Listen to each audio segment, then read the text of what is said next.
¿Dónde y cómo se originó la brujería? Sin duda esta es una pregunta que genera gran controversia. Al considerar todo esto, debemos afirmar que la brujería no es un invento moderno, tampoco una simple superstición de la Edad Media. Se trata de un fenómeno antiguo, tan antiguo, que la Biblia ya lo registra en sus primeras páginas y que ha acompañado a la humanidad a lo largo de su historia. Hoy vivimos en un tiempo en el que muchos buscan respuestas en prácticas ocultas, en hechizos, en la adivinación y en poderes espirituales contrarios a Dios. Pero la pregunta más seria y más urgente es esta. ¿Qué dice Dios en su palabra sobre el origen de la brujería? ¿Quiénes fueron los primeros en practicarla? ¿Y cuáles fueron las consecuencias de abrir las puertas al mundo de las tinieblas?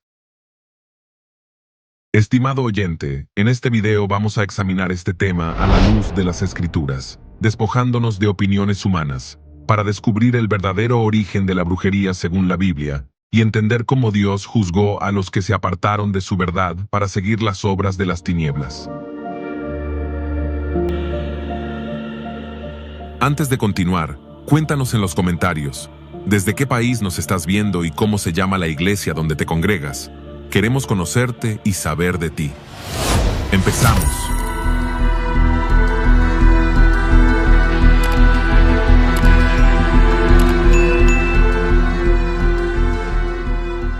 La Biblia no habla de la hechicería como un mito ni como una superstición del pasado. La describe como una práctica real, peligrosa y condenada directamente por Dios.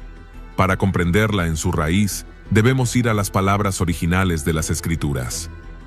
En hebreo, uno de los términos principales es keshef, traducido como hechicería o encantamiento. Los rabinos antiguos, como Rashi de Troyes, explicaban que esta palabra significa corromper el orden natural para aparentar poder divino.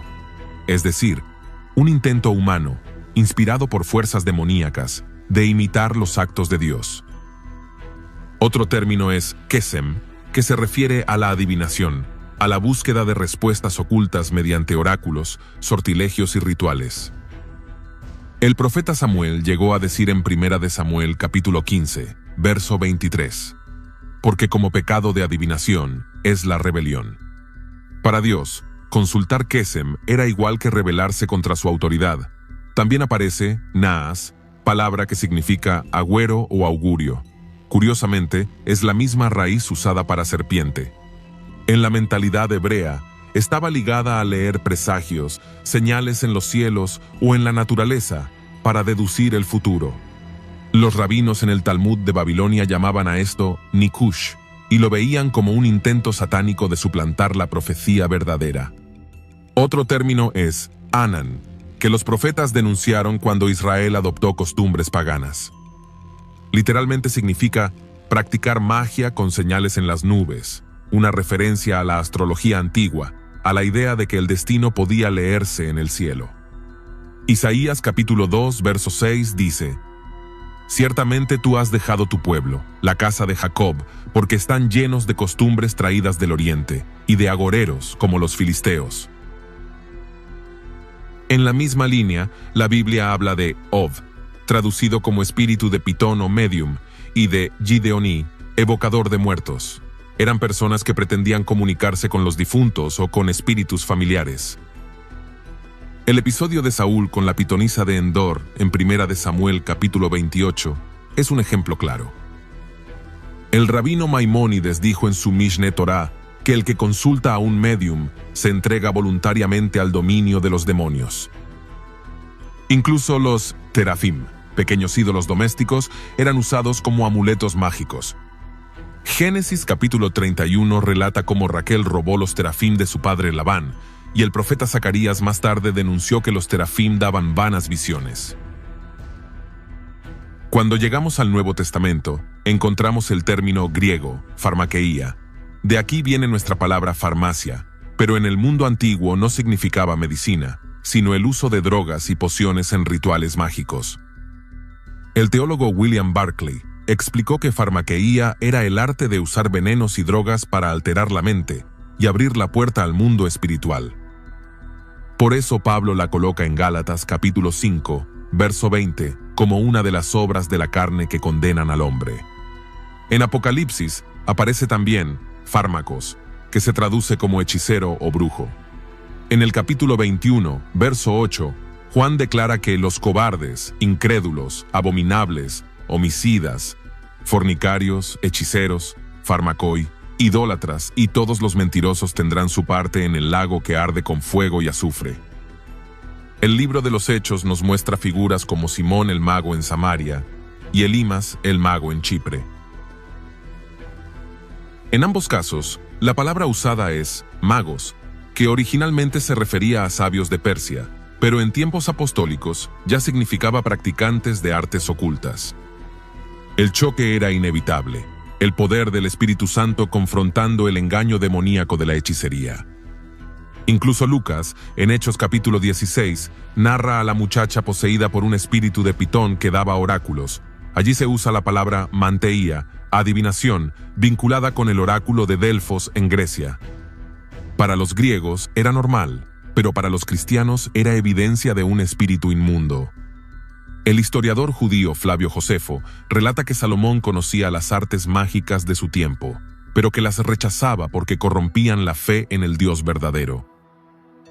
Y el erudito evangélico Merrill Frederick Unger, en su obra Biblical Demonology, concluye: la hechicería no es ilusión ni simple superstición, es la manifestación concreta de la actividad demoníaca en la historia humana.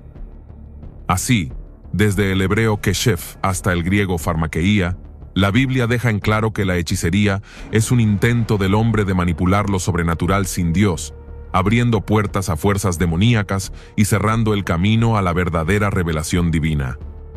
Ahora bien, la hechicería tiene un origen mucho más profundo que las tradiciones culturales de las naciones. Antes de ver cómo en las grandes civilizaciones antiguas se convirtió en práctica normal, debemos ir al corazón del problema. El apóstol Pablo, en su carta a los Gálatas capítulo 5, versos 19 al 21, declara que la hechicería es una de las obras de la carne. No nació en Egipto, no se inventó en Babilonia, ni fue un hallazgo de Grecia. Su raíz está en el deseo carnal del hombre, querer poder, conocimiento y control sin depender de Dios. Pero, ¿cómo nace exactamente en el corazón humano? ¿Por qué el hombre se inclina a lo oculto? En primer lugar, porque el hombre fue creado para tener comunión con Dios. El alma humana está hecha para escuchar la voz del Creador, para depender de su palabra, para vivir bajo su luz. Cuando Adán y Eva caminaban con Dios en el huerto, no había necesidad de buscar nada más. Toda la plenitud espiritual estaba en esa relación directa con el Señor. En segundo lugar, después de la caída, esa comunión se quebró. El pecado separó al hombre de la fuente de la vida, pero el instinto de lo eterno permaneció. Salomón lo expresó en Eclesiastés capítulo 3, verso 11. Dios puso eternidad en el corazón del hombre. Ese instinto de eternidad, sin dirección, se convierte en un vacío espiritual que clama por llenarse. Y aquí aparece la primera razón. El hombre busca llenar el vacío de Dios con sustitutos espirituales. El teólogo Agustín de Hipona lo describió con estas palabras: nos hiciste, Señor, para ti, y nuestro corazón está inquieto hasta que descanse en ti. Cuando el corazón inquieto no descansa en Dios, busca reposo en el engaño. En tercer lugar, la hechicería nace de la sed de poder y control. Desde el Edén, la serpiente ofreció a Eva el conocimiento oculto diciendo: seréis como Dios. Esa tentación no murió en el huerto, sigue viva en cada corazón humano. El hombre no quiere depender de Dios, quiere controlar su destino, manipular fuerzas invisibles y sentir que domina lo que está fuera de su alcance. La hechicería es, en esencia, un intento de ser como Dios sin Dios. Es la rebelión del corazón humano que busca poder, pero rechaza el camino de la obediencia. Aquí encontramos un detalle crucial. La hechicería tiene un doble sentido. Por un lado, está la manipulación de la carne. Lo vemos en la vida diaria. Un niño que manipula con un llanto para conseguir lo que quiere, un joven que manipula con palabras, un adulto que manipula con emociones o amenazas.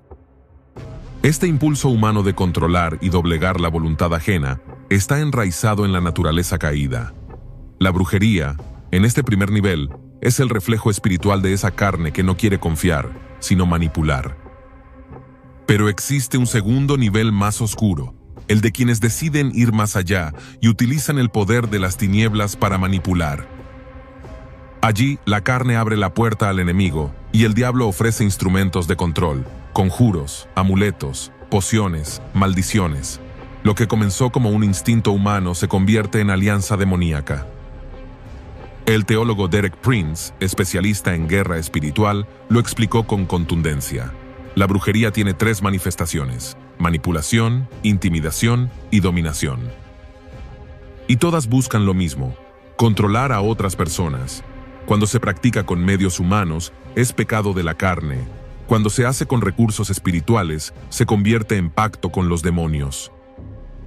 Así entendemos que la hechicería no es solo un ritual de magia negra, ni se limita a círculos ocultistas. Empieza en lo más simple, en un corazón que no confía, que quiere controlar, que rehúsa rendirse a Dios. Pero cuando esa carne no se somete al Espíritu Santo, el diablo ofrece atajos, ofreciendo un poder falso que esclaviza aún más al hombre. Por eso Pablo no duda en llamarla obra de la carne.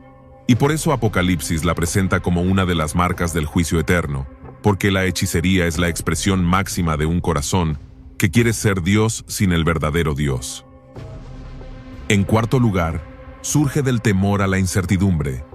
El corazón humano teme lo desconocido, el futuro, la muerte, la enfermedad, las crisis.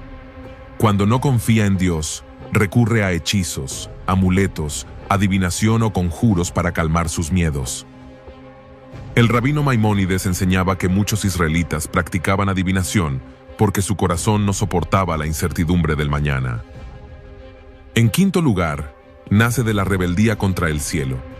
El Talmud de Babilonia, en Sanedrín 65a, enseña que todo aquel que practica hechicería lo hace porque su corazón se rebela contra el Altísimo.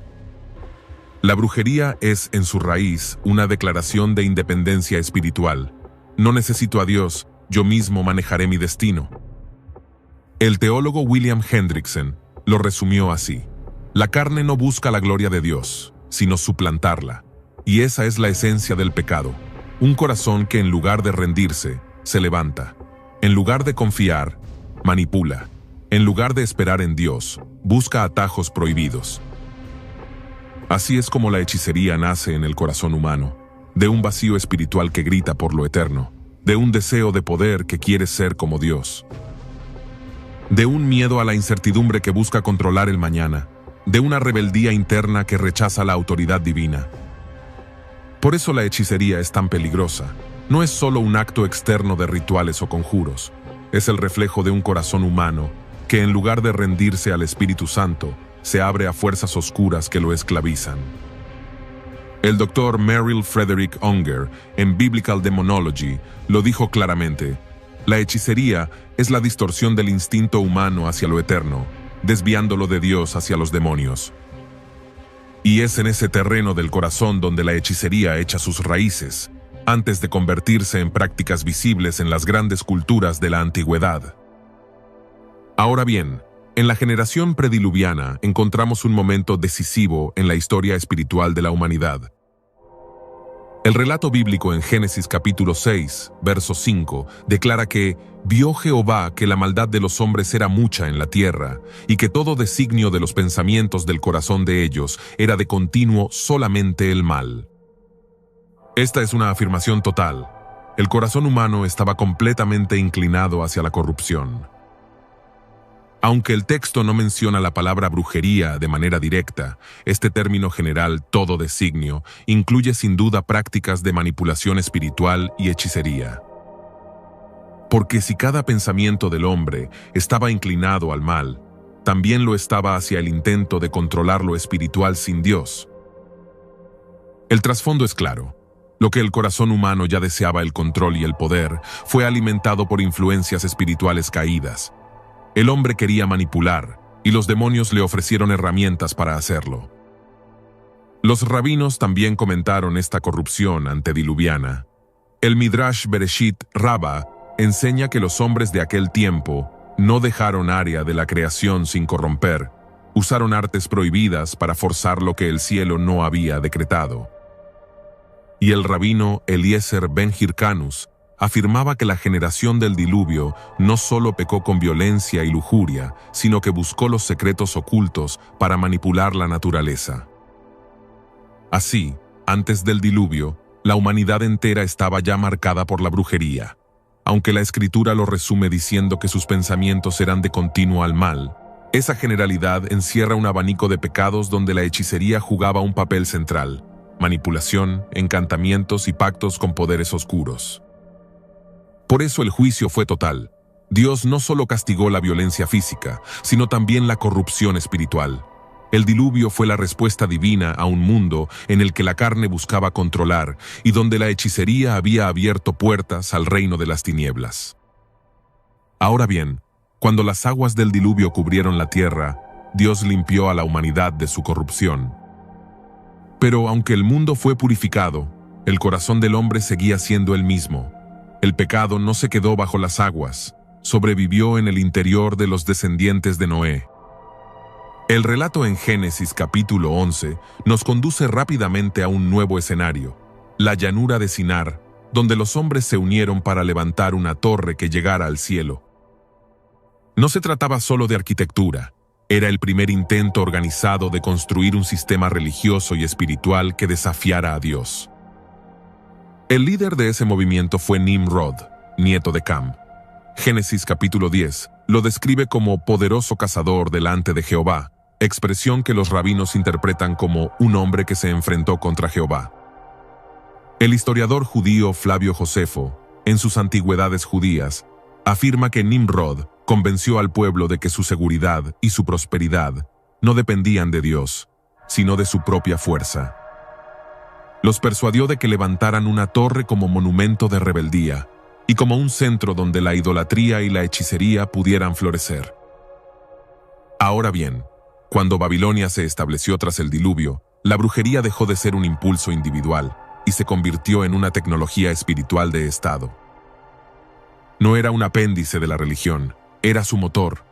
Todo estaba atravesado por conjuros, augurios, amuletos y ritos de control espiritual.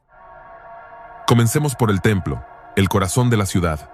Allí servían tres figuras clave. El Barú, el adivino, consultaba presagios y dictaba decisiones políticas. El Asipu, el exorcista, ejecutaba recitaciones y ritos para atar demonios o revertir malos augurios. El Asú, el sanador, combinaba hierbas reales con fórmulas mágicas. En Babilonia, ciencia y hechicería eran la misma vía hacia el poder. En las fiestas solemnes, como el Akitu de Año Nuevo, se recitaban epopeyas donde los dioses vencían usando palabras de poder. No era teatro, era instrucción. Se enseñaba que el mundo se gobierna por encantamientos eficaces. En la agricultura, la hechicería decidía cuándo sembrar y cómo proteger los campos. Las estrellas señalaban los ciclos de siembra y cosecha. El campesino esperaba el orto de ciertas constelaciones para abrir los surcos. Si aparecía un mal presagio, se realizaba un namburbi, rito de cancelación de maldición, enterrando figurillas apotropaicas en los linderos.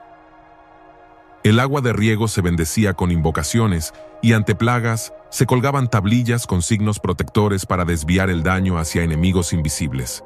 La cosecha era un acto de magia aplicada tanto como de cultivo. En la vida doméstica, la casa se construía sobre depósitos fundacionales. Bajo el umbral se enterraban figurillas de Apkalu, sabios guardianes, leones alados y genios protectores. En la cuna del recién nacido se colgaban amuletos con el rostro del espíritu protector que ahuyentaba a la demonio Lamashtu, temida por atacar a madres y bebés.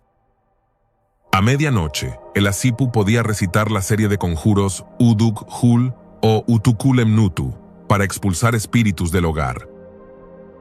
El fuego del horno, el humo del incienso y el agua en vasijas servían para leer libanomancia y lecanomancia, interpretando el futuro en el humo o en la forma del aceite sobre el agua. En la medicina, el límite entre remedio y hechizo desaparecía. El Asú preparaba emplastos de plantas, minerales y resinas, mientras el Asipu pronunciaba fórmulas sobre el paciente. Si el dolor era persistente, se asumía la presencia de un espíritu. Para la fiebre, se ataba al brazo un cilindro con un texto sagrado. Para proteger al niño, se grababan nombres divinos en pequeñas láminas de metal. El diagnóstico no era solo físico, se preguntaba por sueños, eclipses recientes y presagios que pudieran haber abierto una puerta al mal. En la guerra, ningún rey marchaba sin consultar al Barú. Se sacrificaba un cordero y se leía su hígado para decidir si atacar, negociar o esperar. Si el cielo anunciaba un eclipse lunar, podía interpretarse como derrota segura. La respuesta era retrasar la campaña o ejecutar un rito de sustitución real, colocando por unos días a un rey sustituto como blanco de la maldición, mientras el verdadero monarca se ocultaba. Solo cuando los malos presagios eran neutralizados, se daba la orden de marcha. El combate se ganaba primero en el mundo invisible y recién después en el campo de batalla. En la justicia y la ley, la brujería respiraba en los juramentos. Los contratos comerciales se firmaban ante deidades que servían como testigos, y al final se añadían maldiciones contra quien violara lo pactado. En disputas graves se recurría a la prueba del río. El acusado era entregado al dios del río. Si sobrevivía, era declarado inocente. En las kudurru, piedras de linde con relieves de dioses, se tallaban largas listas de imprecaciones para quien moviera los hitos. En Babilonia, el miedo al castigo divino era el mayor seguro jurídico. En el comercio y la corte, astrólogos y adivinos trabajaban como consejeros oficiales. Registraban el cielo noche tras noche, buscando señales para la economía y la política. Si Venus aparecía en una posición hostil, se posponía un tratado o un envío de barcos. Los mercaderes consultaban tablas de presagios para escoger rutas. Un mal sueño podía cancelar la salida de una caravana. Las decisiones se tomaban bajo el principio de que el mundo visible obedece primero al decreto de los signos. En el arte y la arquitectura, los muros de palacios y templos se cubrían con lamazú, toros alados con cabeza humana que custodiaban puertas. No eran decorativos, funcionaban como sellos que detenían espíritus hostiles. En las esquinas, clavos de fundación con inscripciones maldecían a cualquier profanador del edificio. Cada ladrillo tenía una intención espiritual, cada puerta, un ritual de apertura y cierre. En la religión pública, los cantos de los kalú, sacerdotes lamentadores, y los manuales rituales, como Maklú y Surpu, detallaban ceremonias de quema o desatar hechizos. Si alguien acusaba a otro de brujería, el exorcista no solo expulsaba el mal, sino que rebotaba la maldición de vuelta a su origen. La liturgia no era mera devoción, era combate espiritual formalizado. En el manejo del tiempo, Babilonia no solo medía días, consagraba días. Había jornadas nefastas donde estaba prohibido emprender tareas. Un movimiento en el cielo podía convertir una fecha en tabú. La agenda del imperio era una red de tiempo sagrado que se obedecía para evitar la ruina. En los funerales y el cuidado de ancestros, se practicaba el kispum, ofrendas de pan y cerveza para apaciguar a los muertos y mantenerlos del lado de la familia. Si un espíritu ancestral se resentía, podían sobrevenir enfermedades. Se llamaba a la sipu para reconciliar a la casa con su línea de sangre mediante ritos y tablillas. En la educación, los aprendices copiaban series de presagios como Suma Alu, que listaban miles de «si ocurre X, entonces Y», para toda clase de señales, ladridos de perros, dirección de vientos, forma de una llama. Ese entrenamiento creaba expertos capaces de traducir la realidad cotidiana en un lenguaje de augurios. El mundo era un texto cifrado de dioses y demonios. Y en la ideología imperial, el rey gobernaba por mandato de los cielos, legitimado por astros favorables y rituales que unían su trono con la constelación del orden.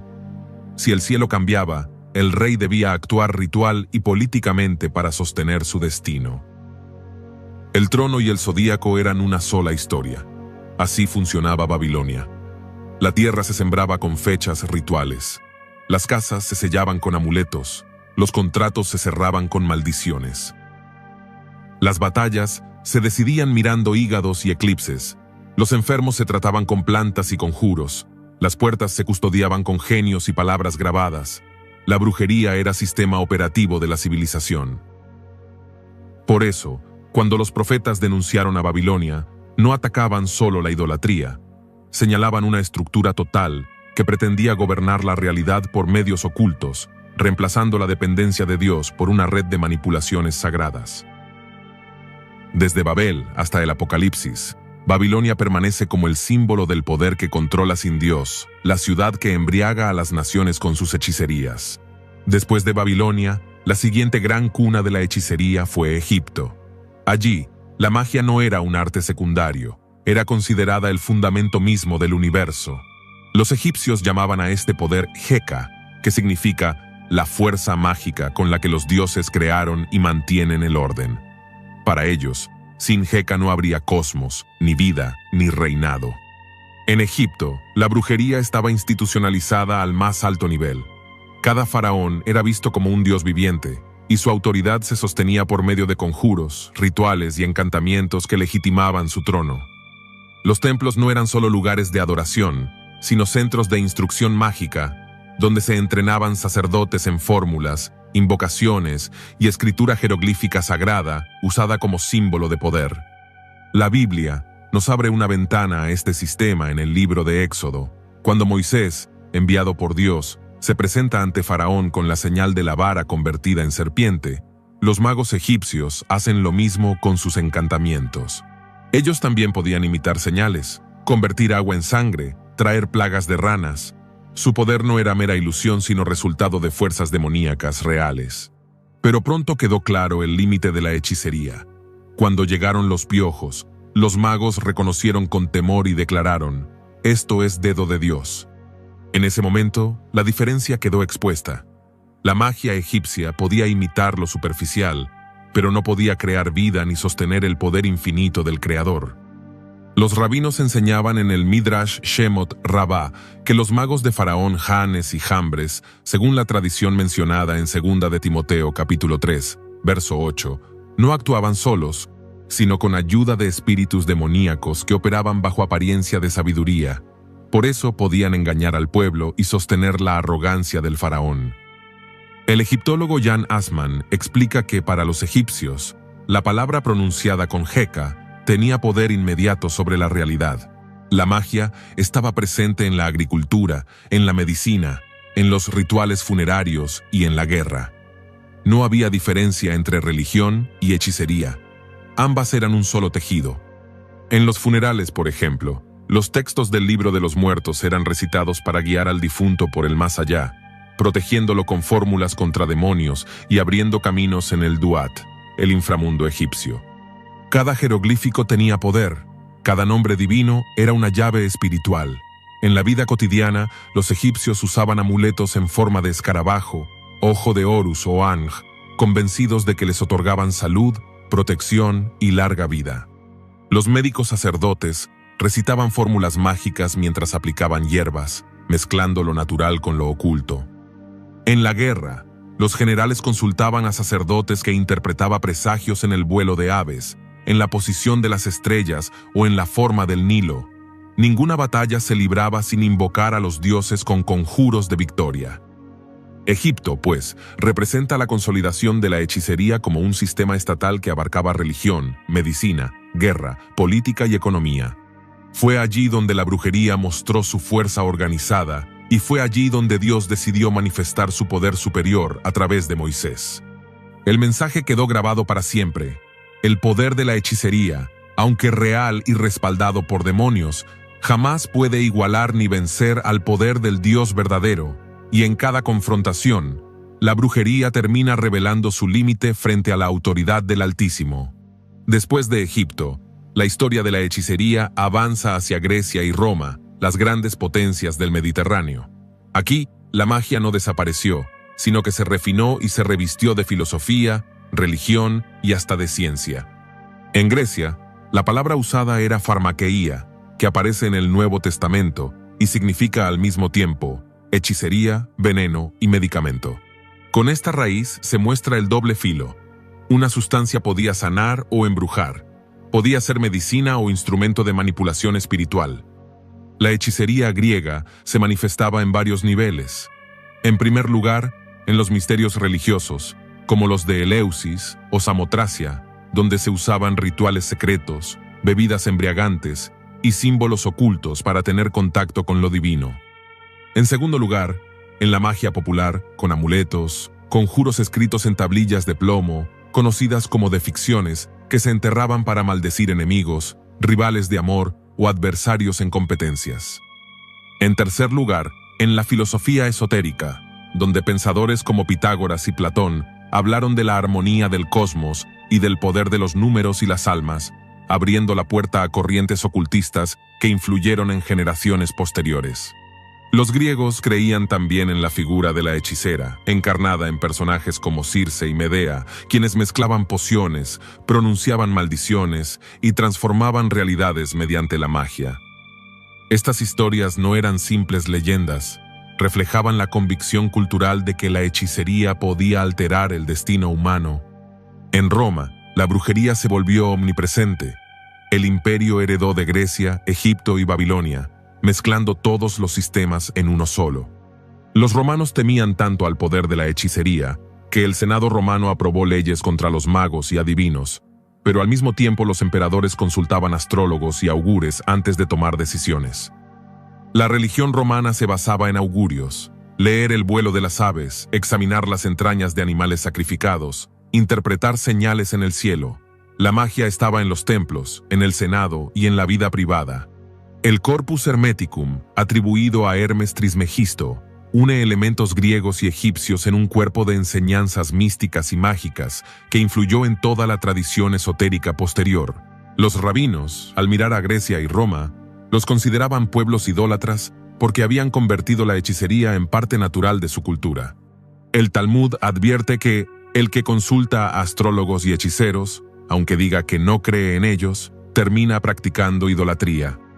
El apóstol Pablo, escribiendo a los Gálatas y a los Corintios, denunció la farmaqueía como una obra de la carne y como una fuerza que podía esclavizar a las iglesias si no se guardaban en el Espíritu Santo. En Hechos capítulo 19, cuando el Evangelio llegó a Éfeso, muchos de los nuevos creyentes trajeron sus libros de magia y los quemaron públicamente, demostrando que la luz de Cristo vencía sobre la tradición ocultista más poderosa del mundo grecorromano. En Grecia y Roma, la brujería ya no era exclusiva de sacerdotes o de reyes, era parte de la vida diaria, desde el mercado hasta el Senado, desde las familias hasta las legiones. Conjuros, amuletos, horóscopos y sacrificios mágicos eran la base sobre la cual la sociedad buscaba poder, suerte y control. Pero el mensaje de Dios quedó claro: toda hechicería, por sofisticada que sea, sigue siendo obra de la carne y pacto con las tinieblas. Ni en Babilonia, ni en Egipto, ni en Grecia o Roma pudo jamás resistir la autoridad del Dios vivo revelado en Cristo Jesús. Hoy la brujería se ha convertido en un fenómeno mundial. No pertenece solo al pasado ni a una cultura específica. Es un río oscuro que fluye a través de todas las naciones, bajo diferentes nombres y símbolos, pero con el mismo espíritu de rebelión contra Dios. En África, la brujería es parte del tejido social y político. Movimientos como el vudú en África Occidental, el palo mayombe y el obea en el Caribe tienen sus raíces en rituales africanos donde se invocan espíritus ancestrales y deidades locales.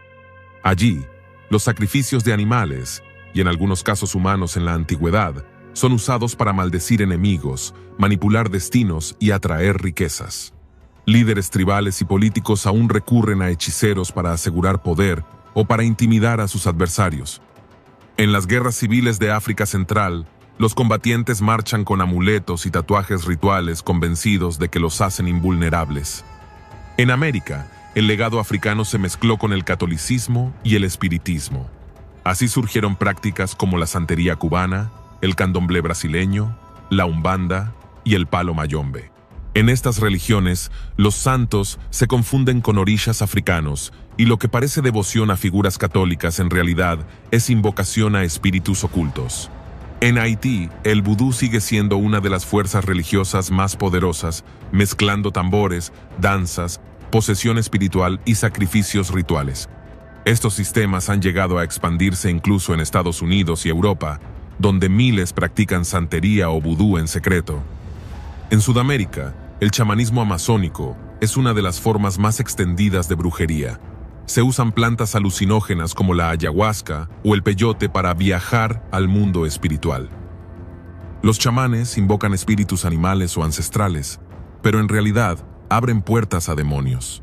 Hoy este chamanismo se ha exportado a Occidente en forma de retiros espirituales, presentados como terapias alternativas, pero en realidad son pactos con tinieblas. En Europa, la brujería se ha refinado bajo formas modernas como la Wicca y el neopaganismo. Estas corrientes buscan recuperar los antiguos cultos celtas y nórdicos, adorando a la naturaleza, a la diosa madre o a los dioses antiguos. Aunque se presenten como movimientos de paz y ecología, en el fondo siguen usando conjuros, rituales lunares, invocaciones y magia ceremonial. Hoy la Wicca es una de las religiones de más rápido crecimiento en Estados Unidos y Europa, con millones de adeptos. En Asia, la magia y el ocultismo están presentes en prácticas como el Feng Shui, la astrología china, la adoración a espíritus ancestrales en Japón y los rituales tántricos en India y Nepal. En muchas culturas asiáticas, consultar a un adivino, un monje ocultista o un brujo es algo normal antes de abrir un negocio, casarse o tomar decisiones importantes. El investigador Jeffrey Barton Russell, en su estudio sobre las religiones ocultas, afirmó: la magia y la hechicería son universales. Adoptan diferentes formas culturales, pero siempre responden al mismo impulso: manipular lo espiritual para obtener poder, control o protección. El teólogo Walter Martin añadió: el satanismo y la brujería modernos no son una invención reciente, son la misma rebelión global que comenzó en Babilonia, extendida y adaptada a cada continente. Así vemos que la brujería no es un problema local, sino un sistema global. Es el mismo espíritu que nació en el Edén, floreció en Babilonia y Egipto, y que hoy se presenta con rostros diferentes, pero con la misma esencia: rebelión contra Dios, manipulación espiritual y pacto con las tinieblas.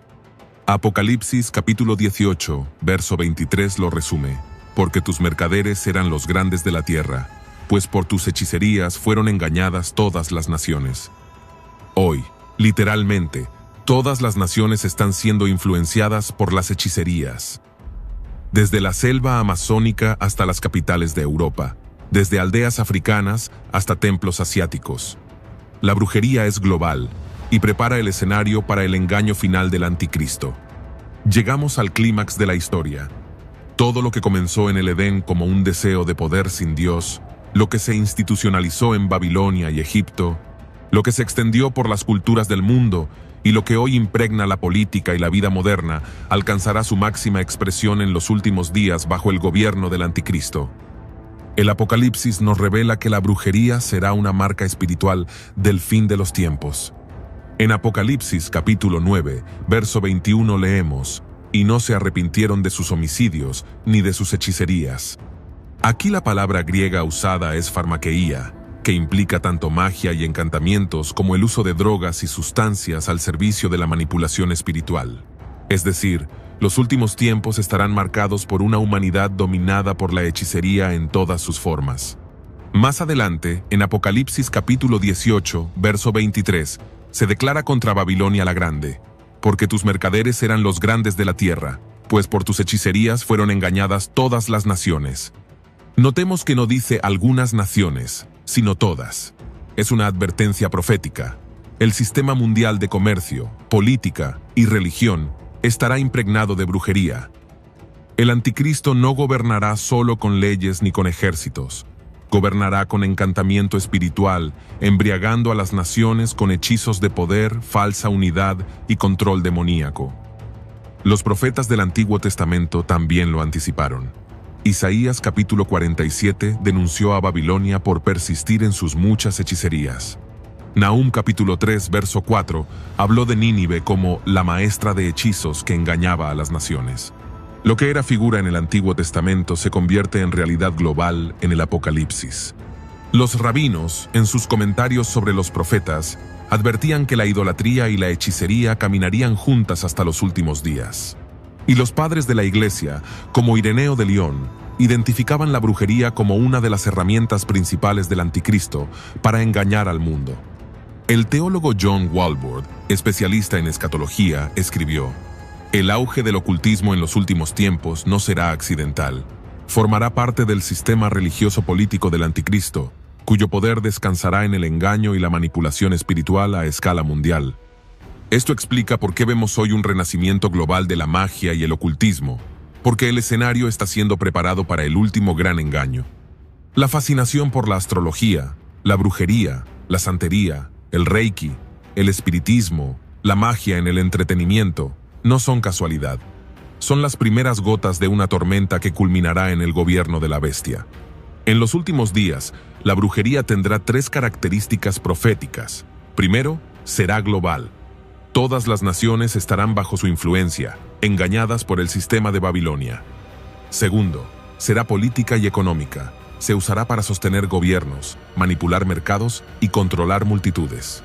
Tercero, será religiosa. El falso profeta operará con señales y prodigios mentirosos, seduciendo a millones a adorar al anticristo.